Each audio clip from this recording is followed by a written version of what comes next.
started. Welcome everyone this morning. I realise I've got the sun in my eyes, but I shouldn't complain about that. It's lovely.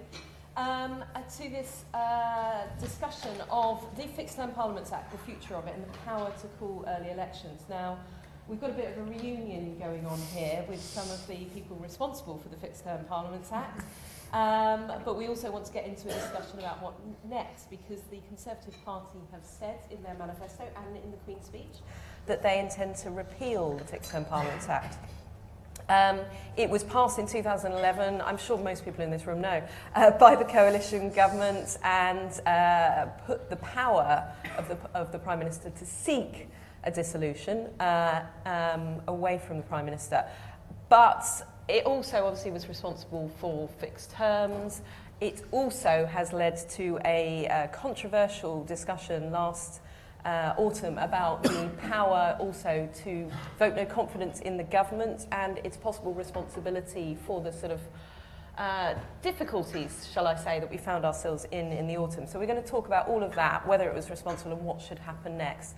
But we're going to start, I'm going to quickly go through our panel. We've got Mark Harper here on the far left. He was Minister for the Constitution when the Act was brought in. He later served as Chief Whip from the May 2015 general election until the end of David Cameron's premiership. Professor Meg Russell, Professor of British and Comparative Politics and Director of the Constitution Unit at UCL, though she hardly needs an introduction.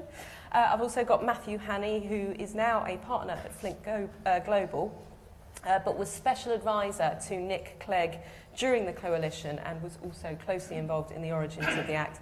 And then Raphael Hogarth, who is an associate here at the Institute, as well as a visiting lecturer in public law at City Law School.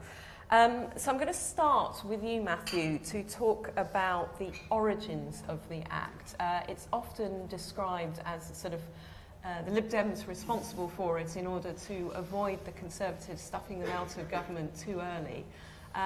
What was the reasons for it, and does it deserve the sort of bad press it's been getting recently? I think there's definitely some truth to that, and I'm not going to sit here and say that wasn't a motivating factor on our side. And I think that sense of mild paranoia that the Prime Minister could just wake up one day and decide to have an election, even whilst we were in government, was certainly a kind of element of the thought process behind our side of it. But I think it would be to do ourselves a disservice to say that was the only reason. It was a much, it'd been long thought about, not least by some of the people in the room here, as part of a much wider kind of constitutional reform package of the Liberal Democrats, which I'm sure people are all too familiar with in this room. And I think people saw it as an opportunity to get that part of the jigsaw in place in a way that, famously, was attractive to George Osborne and other Conservatives, that sense of kind of guaranteeing 5 years in office. So I think there was a sense that, kind of the stars had aligned so that we could do a piece of constitutional reform that would give power to Parliament, move it away from the executive in a way that was sort of politically attractive, or at least acceptable to one of the main parties that we were then in government with. And as I think we saw with other attempted pieces of constitutional reform that we won't dwell on here today, if you can't persuade one of the main parties that it's to their at least short-term political advantage, or at least acceptability, you're going to struggle to get it over the line.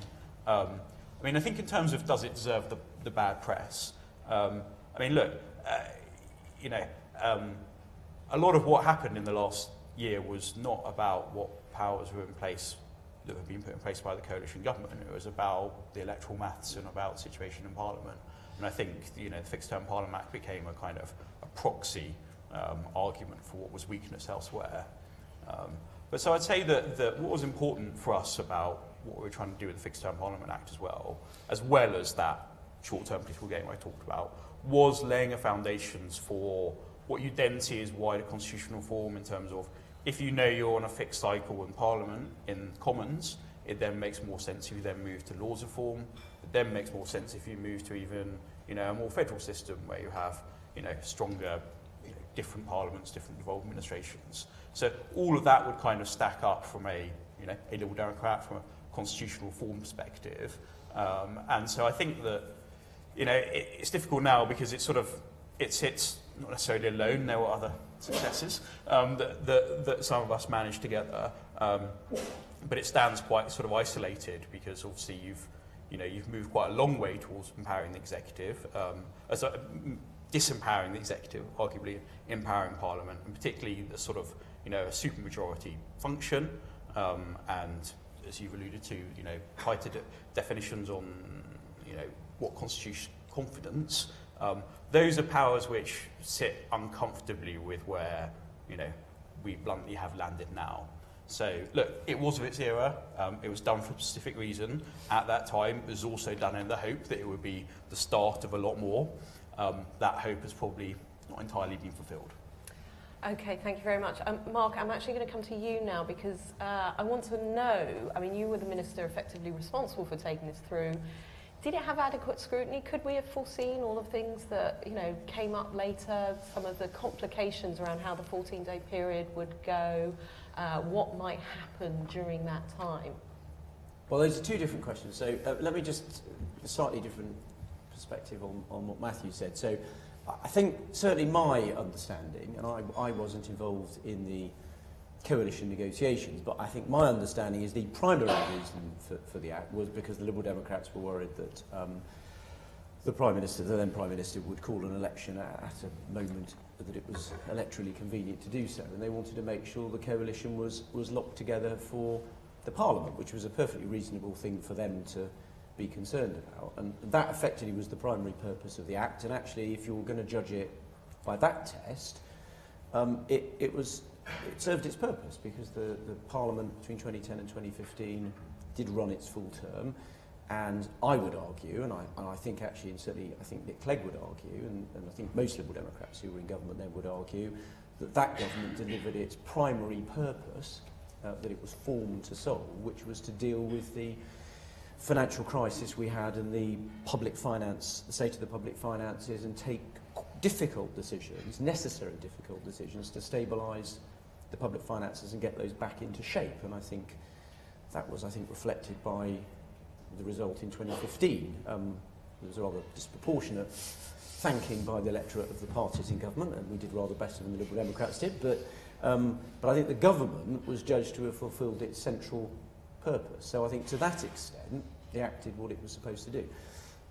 You had two questions. One was, did it get proper scrutiny? Well, it certainly, as the Minister taking it through, so for those that don't know, Nick Clegg, as the Deputy Prime Minister, owned the constitutional brief at the time, and obviously he was a Liberal Democrat, so David Cameron asked me, as a Conservative, I was effectively sometimes known as the Conservative in the Nick Clegg department, I was the one that actually took the legislation through Parliament. It certainly felt like it got well scrutinised. It was all done on the floor of the House of Commons, and I think I'm right in saying we did give it sufficient time that I think I remember that we didn't even use some of the time at the end of its House of Commons stages, because kind of actually everyone ran out of puff. It wasn't a very long piece of legislation, although it was quite significant.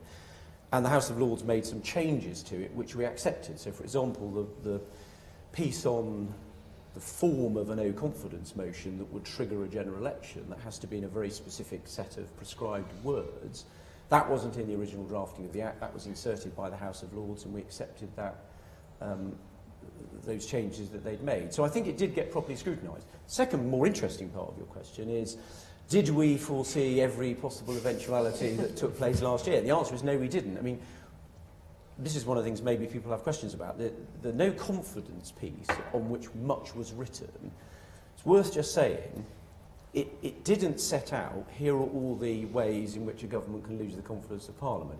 It was very narrow. It was, in what circumstances are you able to have an election? It didn't say, in what circumstances are you able to have a change of government? It said, when can you have an election? And it was a set of prescribed circumstances, and we can talk about that in the 14-day period. Part of the reason why we didn't make it very prescriptive was because actually we were humble enough to recognise we couldn't possibly foresee every eventuality. And when I was asked what was supposed to happen in the 14-day period, I've always said that will depend on the political circumstances at the time. And clearly we've had a set of circumstances last year which I certainly didn't forecast back in 2010-11, and I don't think anybody did, in terms of Brexit being something that caused differences of opinion in parties as well as between parties, as a leader of the opposition who was generally thought by many in his own party not to be someone fit to be Prime Minister, which clearly changed the dynamics of how Parliament played out. You can argue they all made a very sensible decision, because that was clearly the decision the public made when they were asked to make a judgment. But I think that had a big impact on how it all works in Parliament. So I think it did get a lot of scrutiny, but you can't, any of these changes you can't foresee. So my sort of closing bit of my opening remarks would be, I think I welcome what we've said in our manifesto, which is we've got a set of changes we've said we're going to make to constitutional matters, including this. But we've also said in the first year we're going to set up a commission to look at all of these matters and then bring back proposals which we can think about. One of the luxuries, if you like, obviously depending on people's political views, they view this in different levels of thrill and optimism, but one of the advantages of having won a significant working majority is that I think I can say, without fear of contradiction, unless something very strange happens, we're not going to have a general election for 4.5, 5 years. So actually we've got some time. You know, the public's priorities are not constitutional reform. They're about things like the National Health Service and schools, and obviously, given the appalling events of the weekend, security. We can actually take some time to set up a commission with people that are expert in these areas. They can consider the matter, they can listen to a number of the people in this room, and you can run events on it, and we can actually take some time to properly think about these, bring forward proposals, and take them through Parliament, perhaps with pre-legislative scrutiny, and do it in a very careful, thoughtful way, because there's no particular urgency to deal with it in the first year, as there was, frankly, when the coalition was formed. And I think this particular measure, there was a real sense that it needed to be done quickly to give, particularly the junior coalition partner, the security that the coalition would see through the full term. We have already started holding events on what that commission might call, but actually thinking about whether or not it will be in this first year is quite a useful insight. Meg, you and I have discussed this act endlessly over the course of the last year, so I feel a bit reluctant to ask you to talk about it again, but let's move forward. You know, what should we be thinking about now in terms of the Fixed Term Parliaments Act? Well, I think I would give a plug to the event that you held yesterday on the Constitution Commission, which was an excellent event. And your contribution was an excellent contribution. Thank you very much. You started by saying, what is the problem here that we're trying to fix? And I think we need to focus on that. If we ask, what does the Fixed Term Parliaments Act do? It does a number of things. It fixes the term of parliaments. For one thing, it removes from the Prime Minister the power to call an election unilaterally, an early election unilaterally, and gives that power to Parliament. And in doing so, it introduced a supermajority requirement in Parliament for the first time to require that 2/3 had to approve his request for an election. It then included other things like the 14-day period and keeping the Prime Minister's power to determine when the election would be held, which have proved to be somewhat problematic. So there are undoubtedly problematic things in the Act. But if you go back to the basic principles that I just indicated, the length of Parliament clearly hasn't been very successfully fixed, given the 2017 and 2019 elections. And the supermajority requirement actually looks shot to pieces. We have seen that you cannot impose a supermajority in a system which relies on parliamentary sovereignty, because if necessary, Parliament can, by a simple majority, just override it through a new statute. So those two things don't look great. But there is a core principle that remains, I think, of whether the Prime Minister should be able to call elections without asking Parliament for its approval. And actually, I think that has held rather well. We saw in September, for the first time ever, Parliament denying the Prime Minister a request to hold a general election, and it did it again in October. What would have happened if Parliament hadn't had that power? Well, the thing that people feared is that we would have had a no-deal Brexit occurring in the middle of a general election campaign. And I don't think there are very many people who think that would have been a great outcome. So I think there is an important question of principle which we need to not lose in the middle of all of this, which is who should have the power to call elections, and whether we really want to give back to the Prime Minister this unfettered power. I think Raphael will talk a bit about how it's technically difficult to simply wind the clock back. Most people agree you can't simply reinstate a prerogative power. But I think also to go back on the principle, to me, would be a retrograde step. It would be pushing in the opposite direction to quite a lot of developments and quite a lot of debates over not just the last few years, but decades, about the need to regulate prerogative powers and bring them increasingly under the control of Parliament. You look at things like the war power, treaty-making powers, etc. That's been very much the direction that we have been moving in. It would also put us back out of step with international norms, where the norm is internationally that you have fixed terms but with a degree of flexibility, and the flexibility is based on parliamentary approval of early elections. So if you, from where we are now, if you accept that the two-thirds majority is shot to pieces, then the Prime Minister basically has nothing to worry about with the majority that he has. He can get a general election whenever he wants with this House of Commons, I assume, unless he does something really terrible. So the urgency that might have been felt at the time the manifesto was written, I think, is gone. So the key question going forward is whether we want to stick to the principle of Parliament having control and how to implement that in legislation. It's unfortunate, I think. There are things about the process on this legislation that are unfortunate. One is, as we've just discussed, that it looked like a short-term political fix for the coalition, but it was, in fact, a matter of principle that had been debated for years. It was actually in the Labour Party's manifesto in 2010 that we should have fixed-term parliaments, as well as the Lib Dem manifesto. And it is a mystery to me why the Labour Party put repeal in its 2019 manifesto, given that it used the power rather effectively back in the autumn. One of the things that has been suggested is that the removal of the government's ability to turn substantive policy questions into matters of confidence is a problem, and that this occurred over Brexit. I find this actually a strange argument. I'm not sure that if Theresa May had been able to threaten a general election over Brexit, that would have been effective. I think the rebels against her were pretty determined. I think the opposition looked extremely weak and not very frightening, so if there had been a general election. And also it seems to me that's somewhat of an admission on the part of those who opposed her, who included at the time the Prime Minister, Jacob Rees-Mogg, Priti Patel and others, that maybe they did the wrong thing. Are they suggesting that had she threatened a general election, they would have supported her? Because that rather suggests that they could have supported her if they wanted to.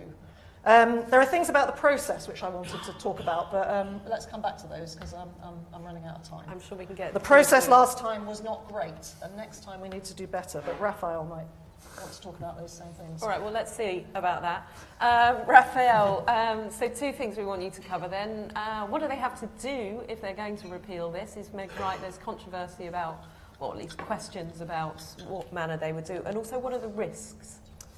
Well, I think there are two broad directions of travel in which we could go in terms of how to replace the FTPA. And basically, they are, firstly, that you could try to get as close as you can to reviving the old system, turning back the clock, going back to the old prerogative. And secondly, you could try to design a new statutory power on the part of the Prime Minister to call general elections, subject to whatever sort of caveats or processes Parliament wanted to attach to that power. And I think there are some sort of pros and cons of each approach, and definitely some risks to each approach. When you're thinking about reviving the old prerogative, I think one of the advantages to that is basically that it's quite familiar. We've had a lot of constitutional flux and lots of new systems where we're quite uncertain about how they work. To some extent, we at least know how the old prerogative of dissolution works. The Prime Minister asks the monarch for a dissolution, and by and large, the monarch says yes. The second advantage, you might say, to going back to the old prerogative system is that there's some sort of check on the Prime Minister's power to call an election insofar as the Prime Minister does have to ask the monarch. And you might really want there to be some sort of check there, because as Meg says, elections can be called in an abusive way. You might think that calling an election in the midst of some major economic shock or crisis was abusive. Some constitutional scholars in the past have given the example of calling an election just after you've had an election, as soon as you lose on a Queen's speech, for instance. But there are some disadvantages to that prerogative approach as well. One of them, which Meg and Kath both mention, is that some people think it's impossible to revive the old prerogative. And the basic argument here is that the nature of prerogative power is that it's sort of historical artifact, and the nature of a historical artifact is that once you've destroyed a historical artifact, you can't make a new historical artifact. It wouldn't be a historical artifact anymore. Well, I think it's certainly true that a bare repeal of the Act wouldn't work. You can't just say the FTPA is hereby repealed and you go back to the old system, because of other statutory provisions that say that just repealing a law doesn't get you back to the position you were in before. But Parliament could say expressly that it wanted to restore the prerogative, and I think whether that would technically be a prerogative power or a statutory power is open to debate, but I think everybody would essentially try to construe the intention of Parliament there, and if it said it wanted the old prerogative, it would get the old prerogative in one way or another. But I think the second, more problematic disadvantage to this prerogative approach is that the Queen isn't a very good check on the power. And you might think that for two reasons. First of all, she never says no. I mean, no monarch ever says no. And we saw in the prorogation fiasco last year that even in conditions where you might think that a monarch has very strong arguments for saying no to the Prime Minister with this sort of situation, they'll be very, very reluctant to do so because they don't want to get dragged into politics. And the second objection to the Queen as the check is you might just think that the monarch is an illegitimate check on the exercise of that power, because this is a 21st century democracy, and by and large, hereditary monarchs don't wield that sort of important power over the operation of your democracy. So, the other approach that you might adopt is say, forget the Queen, forget the prerogative, let's just create a new statutory power for the PM to dissolve. And, we know that's possible, and it gets round some of these worries about the Queen, but again, you just have to think about this question. In that case, what is the check on the power? And, some people have argued, Robert Craig, who's sitting in the second row, has argued that one way you could put a check on that power is by making it subject to a parliamentary vote by simple majority in the House of Commons. If you don't do something like that, then I think there is a genuine risk that it's open to the kind of abusive use that we've been talking about, and I think the government needs to think about the fact that one day a Prime Minister wielding that power is not going to be a Prime Minister from the Conservative Party, and collectively we need to make sure that there is some kind of appropriate democratic check there. Okay, I want to delve into that issue because this is, as Meg said, primarily this was an act about the power to call early elections. So Mark, can I go to you? Because a lot of the debate last year was about the power of the executive versus the power of Parliament. I mean, ultimately, should this be something that the Prime Minister can wield and use whenever, or should it remain something that Parliament have a veto over? Well, I think it does come back to there's two aspects of that. I think it comes back to the point Raphael said, that all the advice I got at the time was in line with what he said about prerogative powers. Once you've extinguished them, they don't just come back when you repeal the legislation. So you can't just repeal the legislation and the status quo ante just sort of pops back into place. So the real question is whether you construct the old model in a statutory way, so you effectively give the Prime Minister the ability to either effectively authorise a dissolution himself or go through the old model of seeking one from the Queen and having her do it, but effectively as a constitutional monarch she would all say yes, or whether you keep in place the parliamentary check, and whether that's just a simple majority, because as we've seen, if you've got the ability to pass, so the 2/3 was a check in the coalition, because the Conservative Party by itself didn't have a majority in Parliament, so it couldn't pass the legislation. That was the point of the 2/3.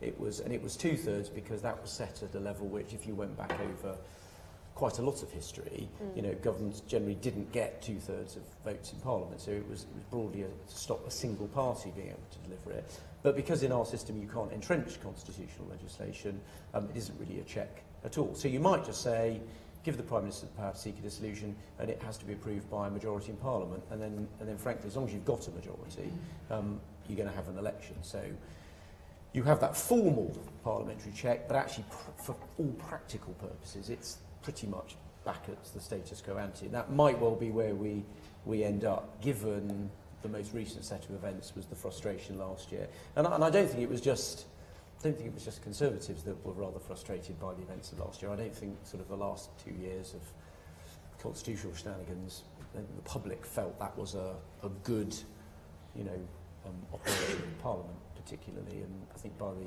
time we had the election in December, I think people wanted a clear outcome, which I think is why we had such a clear result. So that, I suspect that's where we may well be going. But as I said, I think at the beginning, one of the things we do need to do, given we couldn't have foreseen all the events of last year, I do think it's worth just thinking these things through and what the consequences are. And there are also some other areas of change that were foreshadowed in our manifesto. So actually, I do think the approach of sometime in the next year setting up this commission and actually looking at all of these things together in a sort of careful way and bringing them back, and as I said, potentially perhaps bringing forward some proposals, doing pre-legislative scrutiny on them and thinking them through is probably very sensible, rather than immediately me rushing to here's the answer. So we've indicated we're going to change the Act. That's a clear commitment, and actually I think most people would agree that, you know, I think even Meg broadly welcoming the principle of fixed term Parliament. No, but even you saying you broadly welcome the Act and some of the things it's done, recognise that there are certain aspects of it that require change. So given there's a general sense that it requires change and we've committed to make change, I think it makes sense to try and work out a way that commands as much support as possible. So I think the careful, thoughtful way we've set that out, I think, is the right approach, and therefore that's why, although it's tempting to do so, it's better, I think, not just to rush to getting into solution space immediately. Sure, Meg, so we've got time to do scrutiny on this. What sort of scrutiny does it need? Yeah, I mean, I totally agree with that. And I would actually say, if you wind back, and I went and looked at this in preparation for today's event, and some of these events of 10 years ago I had forgotten, and you may have done as well, although you were right at the heart of it. No, I haven't. But burned onto your memory. Some of the problems that are in the Act, I think, are a result of the poor process that it went through. I mean, the idea started, as I said, as a sort of principled approach from a number of people. The Labour Party, the Liberal Democrats, Tony Wright had a private member's bill on it. There was lots of talk of fixing terms. It became a kind of political fix between the coalition partners. The coalition agreement proposed that the threshold should be 55%. Which looked like it had been plucked out of thin air just in order to kind of gerrymander the result based on the numbers in Parliament. It switched then to 2/3 before the bill was introduced, which is actually a very high threshold internationally. That's quite unusual. Originally, the power over whether something was going to be a confidence vote, all the stuff in Clause 2, the main clause of the bill, was under the control of certificates issued by the Speaker of the House of Commons. There were then arguments about how this would politicise the Speaker. The Lords Constitution Committee said that there was strong evidence that the government's proposals have not been properly thought through. They issued quite a damning report. Poor Mark Harper had to appear in front of them. The whole of Clause 2 got taken out during the Lords' stages and replaced with a completely different mechanism, which had not been scrutinised in the House of Commons. I mean, prior to publication, needless to say, there was no green paper, no white paper, no pre-legislative scrutiny. It is a quirk of the process in the House of Commons for the scrutiny of constitutional legislation, which goes to the floor of the House, that there isn't even the basic evidence taking that you get in a public bill committee on most things. So, legislate in haste, repent at leisure. We need to do it better next time. And one of the reasons why, some of the problems with the 14-day period and so on, I think were actually introduced as a result of that rather poor process. So I completely agree with Mark. We need to sit down and think really carefully this time in the light of experience and international experience and where we're trying to get to. and make it better with new legislation, not worse. Can I just come back on a couple of those points? So on the 2/3, I've said I don't know where the 55% came from because I wasn't involved in those discussions. But the 2/3 wasn't a magic number. It was basically trying to get to a number that recognised the principle that a single party shouldn't be able to just call the election itself, because otherwise it seemed rather pointless. So we kind of did go back and look at what was a number which broadly would, in most cases, have meant that the majority party couldn't have called an early election by itself, and that was where we ended up with 2/3. It broadly meant that all recent governments wouldn't have been able to do that themselves, although, as you said, it could have passed a piece of legislation.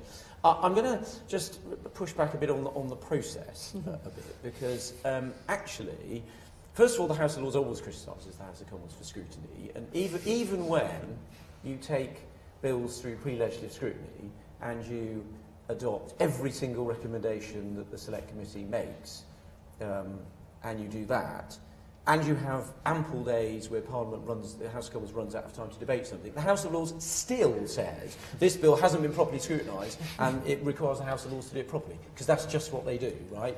And it's slightly irritating when you've done all of those. That doesn't mean it isn't sometimes true. It's sometimes true. The problem is they say even when you've done all of the things that best practice would suggest you do, they still say it, because that is why they feel they have to exist. On the point about what I want to say on the confidence point, just to be clear, there was a real confusion about this.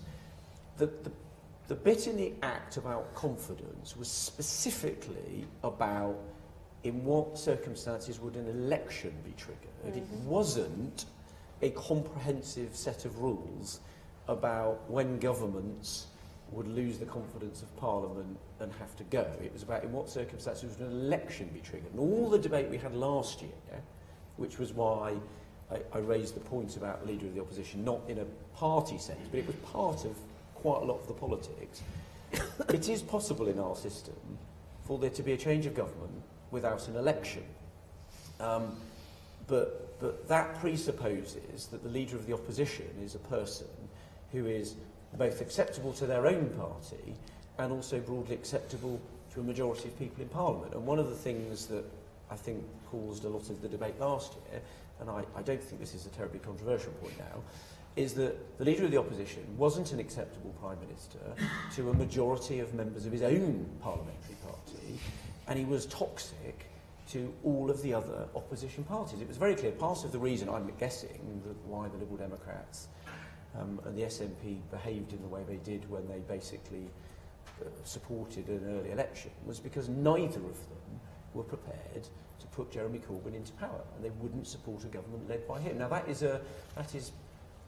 probably, certainly in my memory, the first time that a Leader of the Opposition has been so toxic that people in his own party didn't want him to be Prime Minister, even though subsequently, a few weeks later, many of them campaigned to do exactly that. But that is something we hadn't anticipated, but it's also not an integral part of the Act, and people did elide the confidence piece that would have triggered an election and confidence in general, and mushed those two things together. And I think it's worth, if the Institute did something, it'd be worth just drawing those things apart. They are different things. The Act was about how you bring parliaments to an end and have elections. It wasn't about when governments come to an end and the decisions Parliament might make about an alternative executive.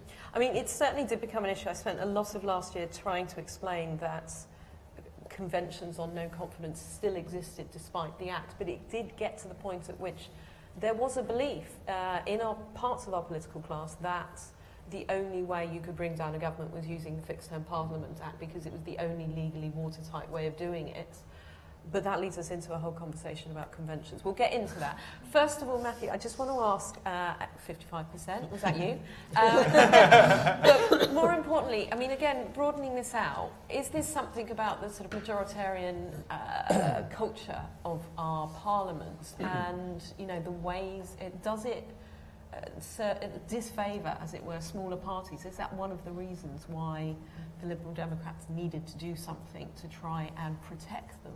Because we're so used to this two-party, first past the post system. Yeah, I mean, I think I'm not going to lay claim to 55%. I won't won't name who was. But I think Was so. it So yes, to answer your question, I think we've heard sort of reference to the supermajority, and I think it is clear currently that's not a kind of viable sort of way forward. But if you're thinking kind of again what I said earlier, where would Liberal Democrats, and obviously this is pretty fanciful given current political climate, but direction of travel leads you to written constitution, to things that do get embedded in supermajorities. And so yes, of course it was part of that kind of design, designed to sort of protect us.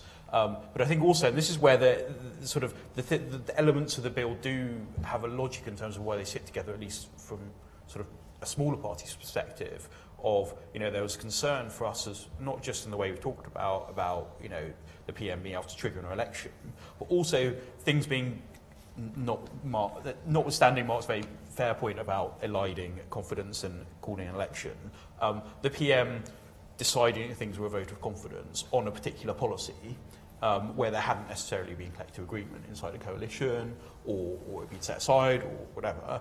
And as a smaller party, you potentially inside a coalition, not necessarily that coalition, but future coalitions, you need to have room to be able to disagree without the PM being able to say, well, this is a vote of confidence, it might lead to an election, or this is a reason to trigger an election if we're not going to use the term confidence. So I think for kind of smaller parties, that predictability is important. But yeah, I think, Mark's point about the sort of unelectability inside the Commons of the current leader of the opposition, that was in a sense also sort of almost unforeseeable, because I think Mark's right. In most other scenarios, I think if it's completely hypothetical, but if during the 2010-2015 coalition the Prime Minister had been threatening something as irresponsible as a no-deal Brexit, then Liberal Democrat parliamentarians would have considered seriously about changing the government without an election, should there have been such a kind of irresponsible act, because the then leader of the opposition, Ed Miliband, whatever his faults, was not, I think, from our point of view, can't speak for the SNP, such a kind of illegitimate actor. So the Fixed Term Parliament Act and other devices that sort of have supermajority protection, yeah, they do empower smaller parties inside a parliament. And yeah, of course, that was part of the motivation. But I think to the point that we've heard about, why the supermajority thing feels so out of line now, is that once you're back into, comfortable working majority one-party situations, and you don't have any kind of sort of constitution protection, then, Meg's point about sort of international comparisons, I think that's completely fair. That's why I would argue there should be something that keeps the role of Parliament, but we are highly unusual in the rest of our settlement. So it wouldn't be surprising that we end up being unusual in this respect.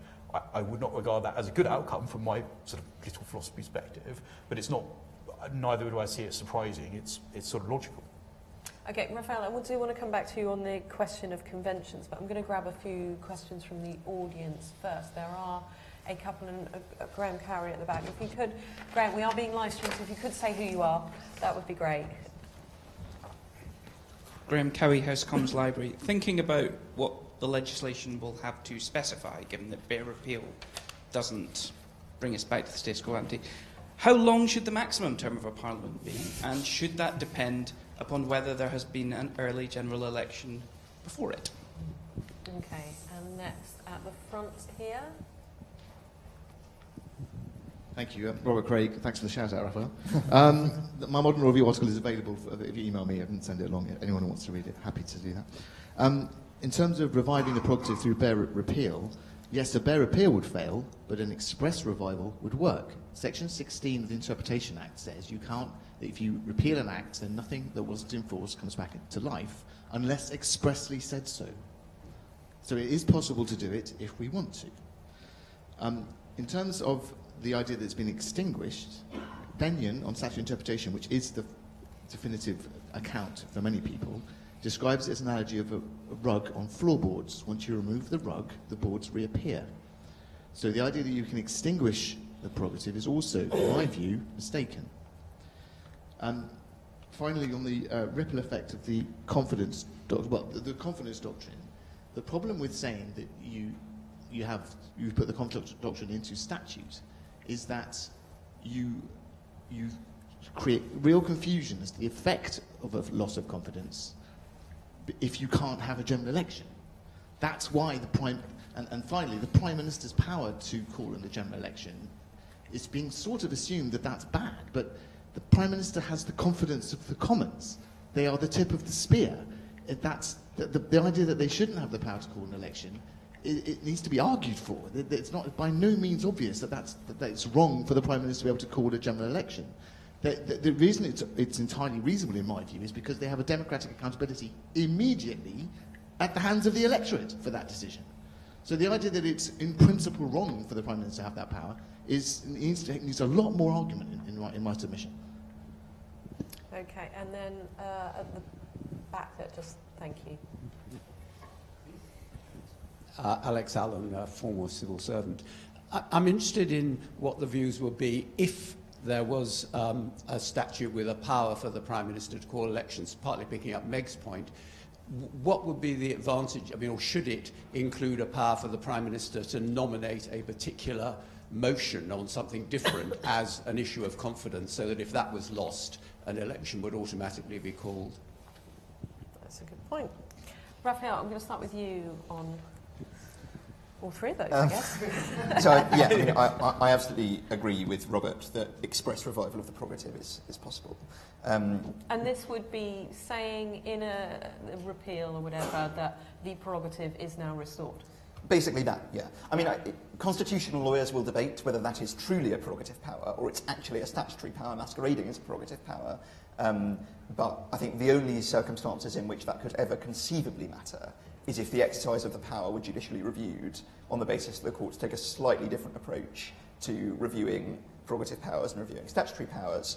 And that is a scenario that's constitutionally wackier even than anything that we've seen over the past 2 years. That's sort of beyond a constitutional lawyer's wildest dreams. So you're saying it could happen? We can hope. But I do want to pick up this point about the ripple effect, as Robert puts it, of the FTPA on confidence conventions. Because I think Mark is absolutely right, and people have made this point a lot, that, okay, confidence conventions were supposed to be entirely untouched by the FTPA, because it's only about calling general elections. It's not about when prime ministers lose confidence or when they have to resign. We've said that plenty as well. The Public Affairs and the Public Administration Constitutional Affairs Committee has said it. But the fact is that governments have a big incentive to ignore that advice. And conventions only work if there's some level of buy-in to them. And there's a really big incentive on any Prime Minister to say, no, that's not a vote of no confidence, that really important vote that I lost, I don't have to resign.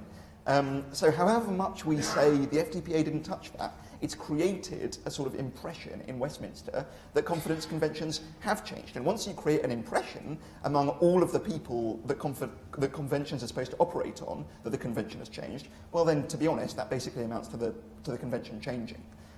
So I do think there is a genuine problem there that needs to be addressed. Now, one way of addressing it would be to sort of actually statutorily codify this confidence issue, as that third question suggested. I honestly don't see the point in doing that. I think it has traditionally been the case that a Prime Minister can say, this is an issue of confidence, because it's such an important policy, or that certain set-piece votes like the budget and the Queen's Speech have been issues of confidence, and if the government loses, then either the Prime Minister tenders the government's resignation, or the Prime Minister seeks a dissolution, or the Prime Minister could do both. And I don't see why that essential position should change once we get rid of the FTPA and restore some kind of executive power of dissolution. Meg? I don't really want to come between the lawyers. I think on Robert's point about the confidence of the Commons, perhaps, and why there needs to be a stronger case made for the Prime Minister getting back this unfettered power, I just don't really buy that. I mean, if the Prime Minister has the confidence of the Commons, and the Commons is wholly behind the Prime Minister, I frankly don't see what the difficulty is with the Prime Minister going to the Commons and saying, OK, folks, let's have a general election. You know, there's a degree of defensiveness, I think, in denying the Prime Minister, in denying Parliament the opportunity to clearly demonstrate that it is supporting the Prime Minister on this matter. I mean, you know, we don't allow Prime Ministers to legislate freely on the basis that they've got the Commons' confidence. You know, there are times when whether the Commons' support is there or not is put to the test on a regular basis on all sorts of things. I'm not sure why this should be any different. And in the case of last summer, I mean, one of the difficulties, well, there are lots of difficulties that have been shown up in the case of last summer, which were complicated by a number of factors. I mean, obviously, you know, the Brexit deadline and all of that was hanging over everything.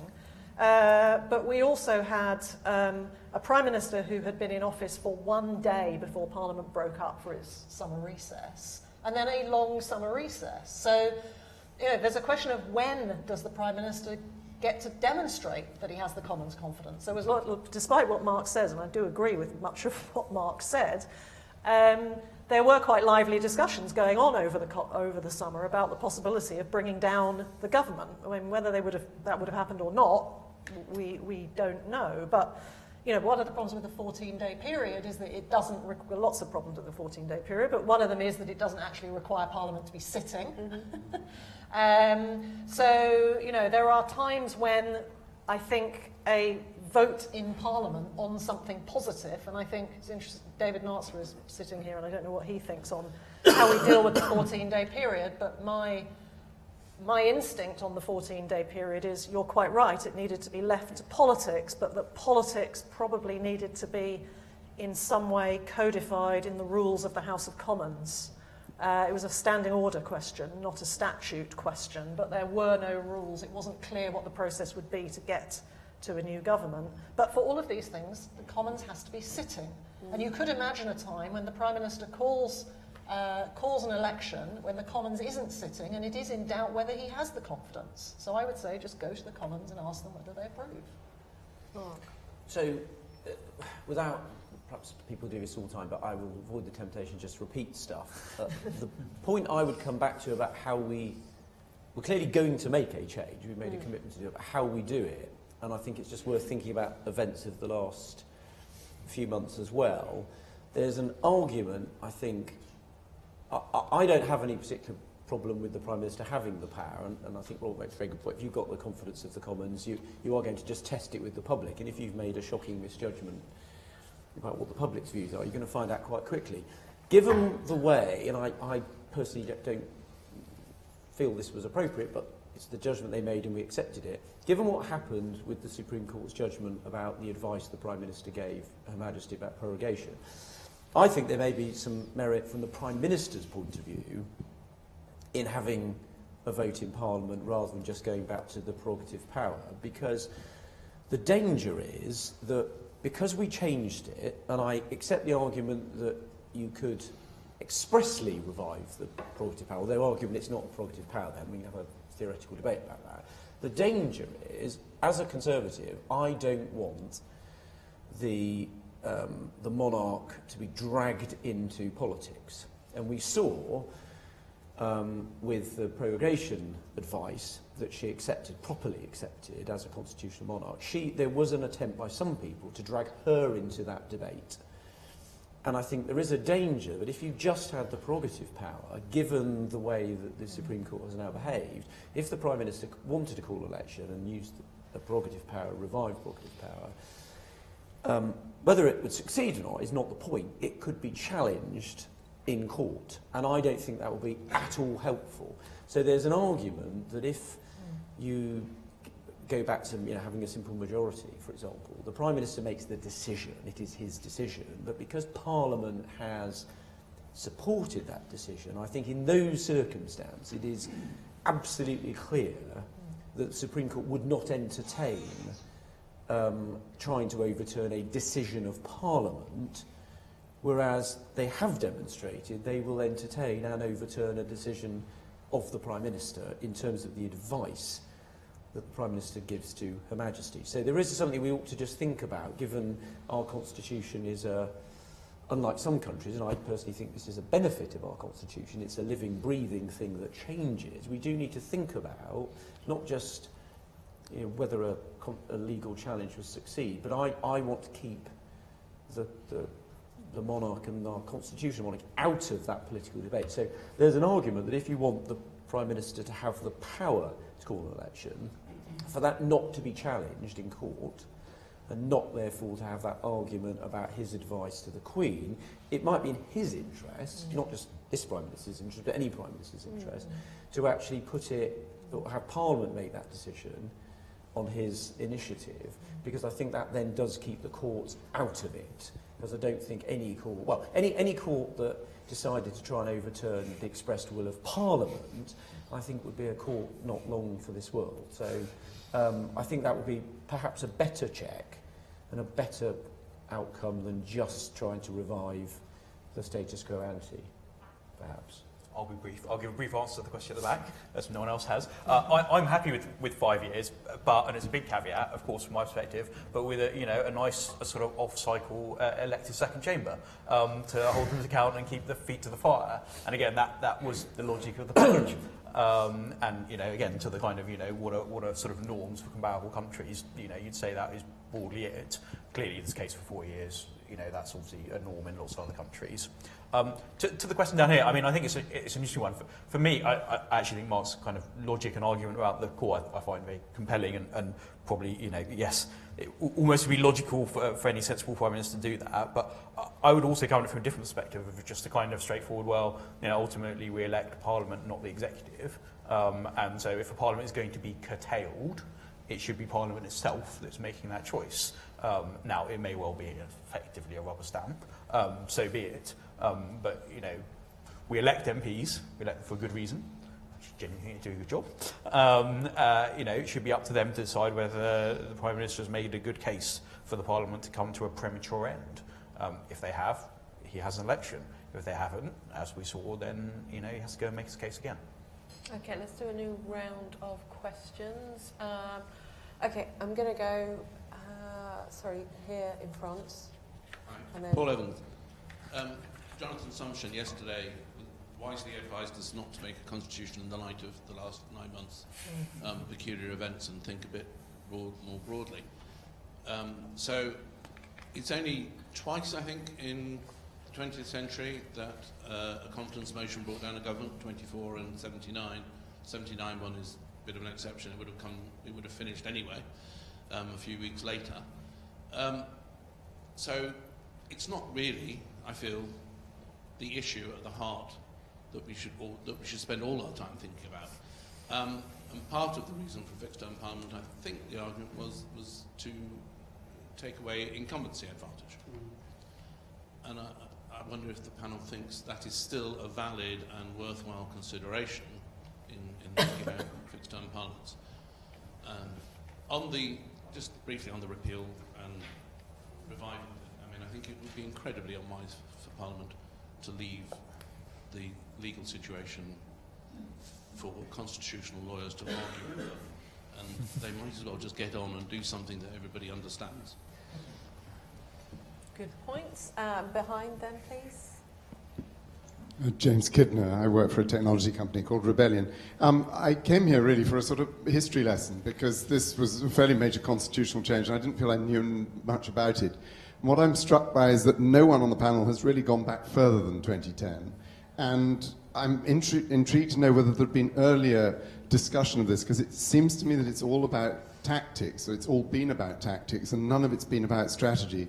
So a sort of dig down into any antecedents in this living, breathing mechanism that is the Constitution would be really helpful. Thank you. Okay, and then we've got two in front. I'm going to take both of them if you could be quick. Just to pick up on the point made earlier about incumbency advantage, and also just responding quickly to what 2 points, the point that Robert made about what's the problem with the Prime Minister simply taking a decision when he'd be regarded as endorsed by a majority. There seem to be two answers to that. One, picking up on what the Speaker over there said earlier is that it gives an incumbency advantage because it allows the Prime Minister to choose, and we all remember this from political history before 2010, the choice of an election date being motivated entirely by political considerations and by the opinion polls. And it's very difficult to defend that as a matter of good constitutional practice. You also have uncertainty which affects the civil service, affects good government, when an election is actually going to be, which can be quite paralysing in the last 5 years of previous, last couple of years of the 5-year term of previous parliaments. I mean, there's then an interesting question as whether because you can't entrench the Fixed Term Parliaments Act, it's always possible, as we've seen, to overturn that by parliamentary majority. And the interesting question looking forward is if you had a system where the Prime Minister could choose, could go for an early election but needed to go to Parliament in order to get it, that would in effect make it more difficult than it used to be for the Parliament, for the Prime Minister to go earlier, whether it would affect the sort of convention. I mean, it had been understood up until 2010 that it really was a decision for the Prime Minister, and nobody ever turned a hair if the Prime Minister decided to call an election after 3.5 or 4 years because the polls were quite good. But if you actually required the Prime Minister to go to Parliament, whether that in effect would make it much more difficult. And I think that's a question looking forward that I'd quite like to know people's thoughts on. Very briefly, if you could. Last week, a minister said, now that we... you are as well. William Wallace, I'm in the fuzzy second chamber that Mark Harbour dislikes so much. A minister did say last week, Mark, now that we have returned to the normal relationship between Parliament and government, very interesting comment. And the question, what is the normal relationship between Parliament and government, is at the back of some of this. I think part of that assumption is that we have now returned to a two-party system. And that's also a difficult question if you assume that Scotland and Northern Ireland are going to remain within the Union, because if they do, and if there are large regional parties represented in Parliament, it doesn't take too many seats in England to be held by third or fourth parties for the government to lose its majority.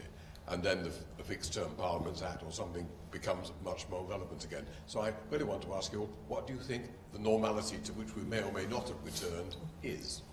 Okay, that might be a whole new session we'll have to run.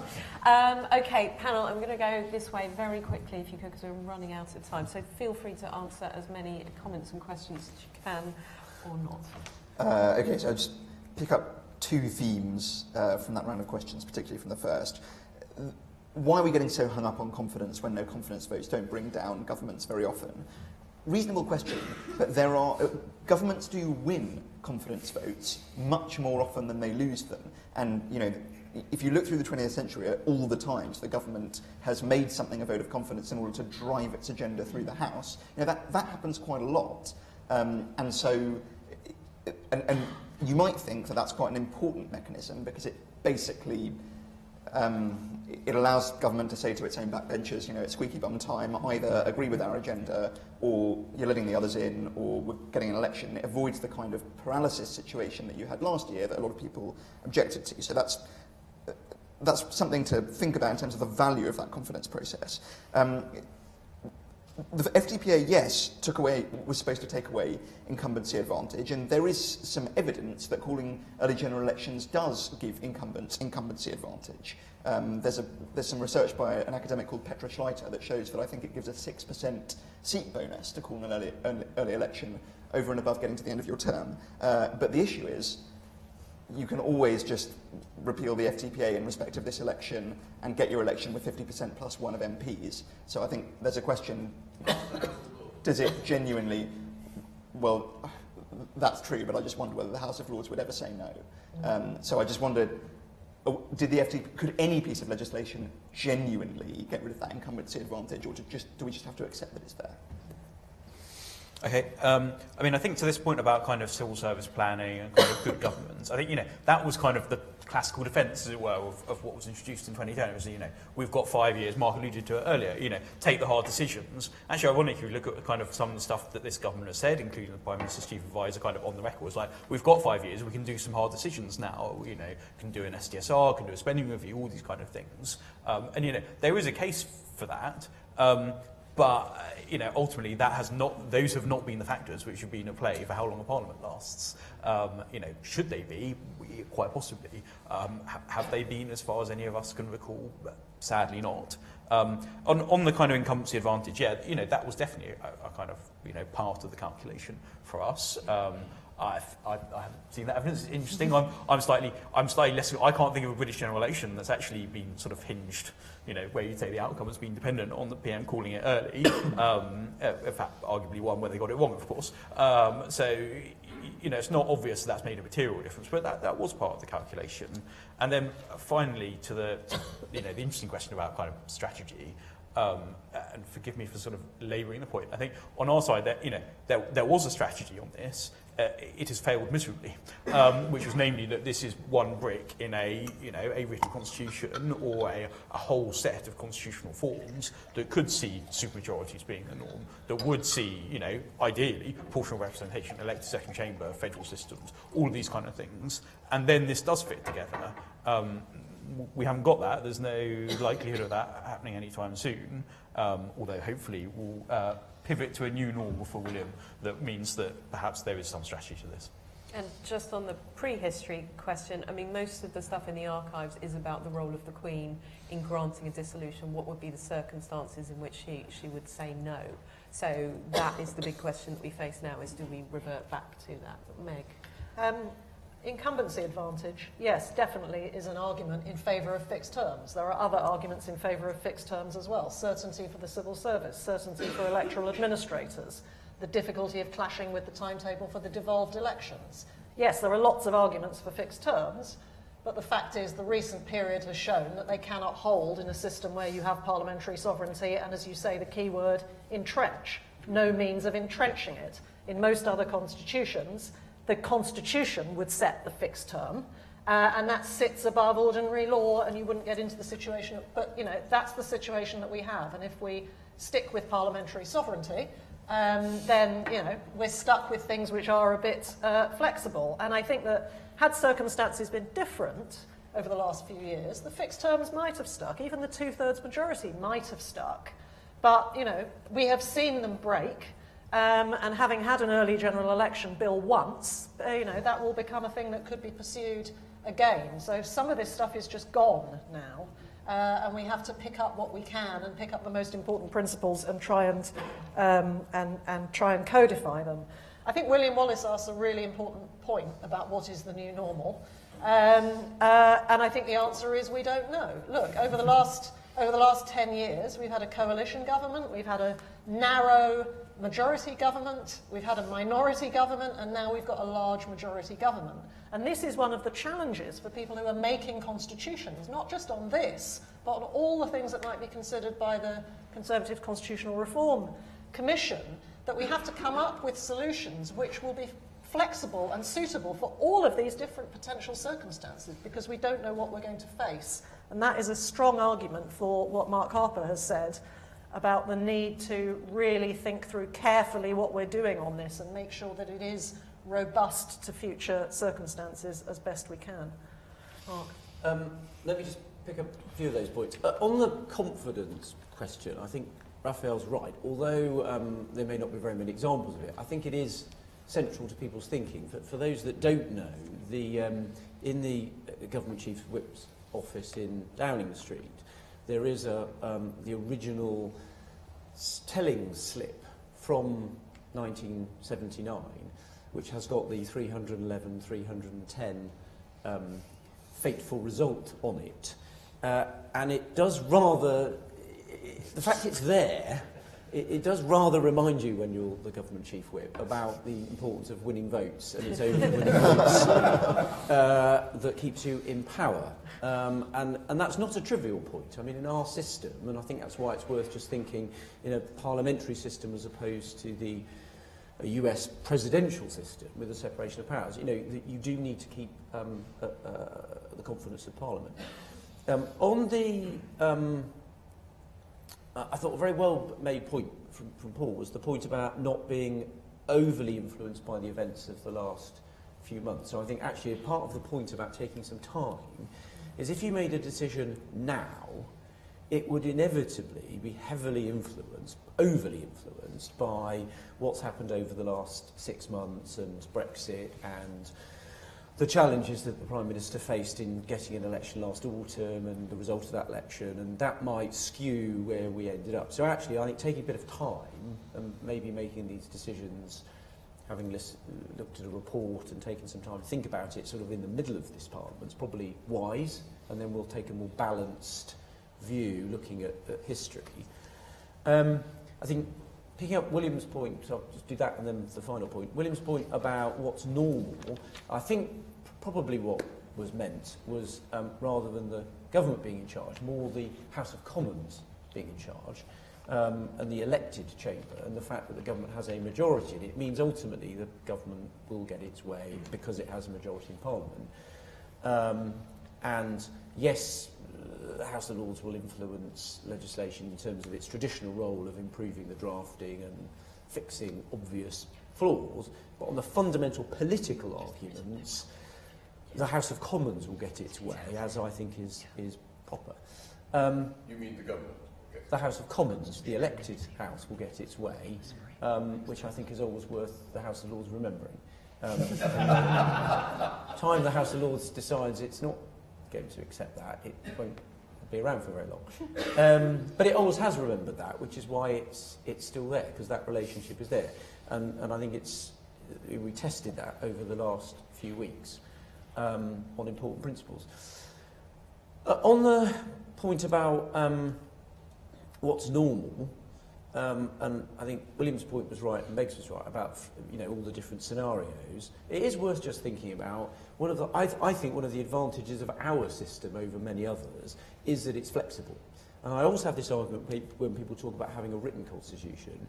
We do have a written constitution, it's just not in a single document. It's in many documents, and we tried when I was the Constitutional Reform Minister, I and a fantastic team of officials and the then Cabinet Secretary put together the Cabinet Manual, which was an attempt to take, it wasn't new information, it was existing information, existing conventions that existed in lots of different places, and pull them together into a single document to say, these are the rules as everyone understands them, and we only put things in it that were broadly accepted and understood.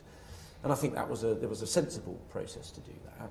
But I think part of our merit of our system is it's flexible. And actually, it can change to reflect the changing relationship between different parts of the United Kingdom, with devolution, with our new relationship now with the European Union, where we're outside it and we're going to build a relationship to develop all our shared interests. And actually, I would argue, if you look at our history, coming back to the very sensible point about history, one of the reasons why Britain, the United Kingdom, I would argue, is one of the most successful liberal democracies on the planet is because we have a system which is flexible and responds to changing circumstances, and has proven to be much more successful than more rigid systems which actually don't respond very well, and then you have pressures and then they kind of blow up and things sort of fall apart.